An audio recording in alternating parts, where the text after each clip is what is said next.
Oh, hey, I didn't see you there. I was busy contemplating the various thoughts and ideas on the complexities of life while simultaneously sitting and pondering about the inner workings of my own.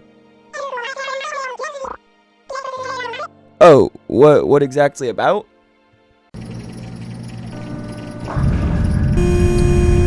I've been thinking about the idea of divine machinery, the concept of a machine that contains a greater power and could be compared to an angel or godlike being. It's mostly a contemporary aesthetic, with the closest thing I can compare it to being liminal spaces in analog horror, but specifically using pictures of complex technology combined with themes of religion to make this cool and weird genre of pictures and videos.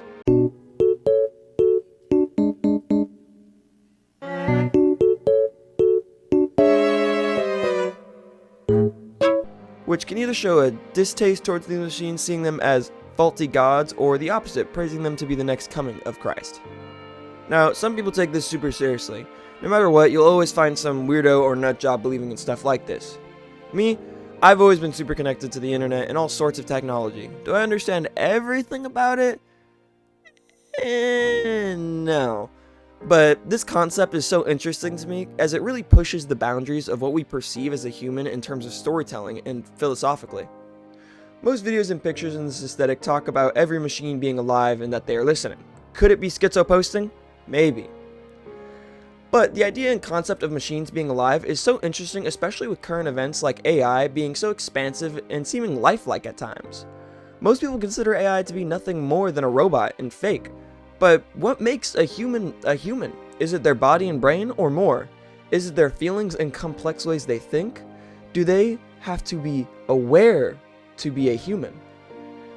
Now, let me throw a wrench into everything right now. Have you heard of a show called Pantheon? No? Well, it has this concept of uploading your brain into the internet by laser scanning it, ultimately destroying the brain of the human body, but allowing it to fully be conscious in a computer and also allowing it to grow and work at incredible speeds. But is that person now a person still? I'll use the term they give in the show, UI, for uploaded intelligence. Is this UI still a person? They have no body, and they are in fact fully self-aware and have feelings.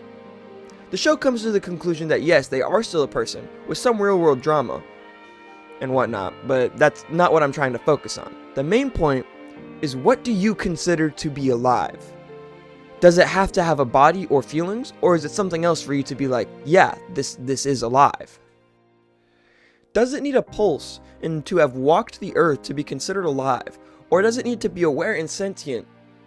At what point would AI become so advanced, so lifelike, that it could theoretically be considered a real thinking and processing person just without a body? In Pantheon, it eventually leads up to this, with final few episodes really exploring technology becoming so advanced it essentially allows us to become gods, but also making the technology itself we create become gods. This is where people usually draw the religious themes from the aesthetic, as people won't compare them to human beings anymore, but something a step up, an angel, a god. People will draw parallels from angels and gods because the technology we have can do things that angels and gods could do. The biggest parallel being their speed and recognizability, with angels and computers being able to do things when they're asked at a fraction of a second, just like that. For example, being able to send a message from one thing to another. An angel could take fractions of a second to send a telepathic message from one angel to another, just the way a same computer can send us another message from one computer to another in a fraction of a second. And their recognizability, with anyone being able to tell what it is without really thinking too long, or seeing it for too long. As most people would be able to tell what an angel is at first glance, same is said for computers. Another take I've seen on this is that it takes both the humans and the computers into consideration, with people comparing humanity as a whole as a god to our own creation, the computer, and seeing computers as an angel to serve us, but still having the overall theme of computers being very, very divine. This topic has been really interesting to me since I first saw it.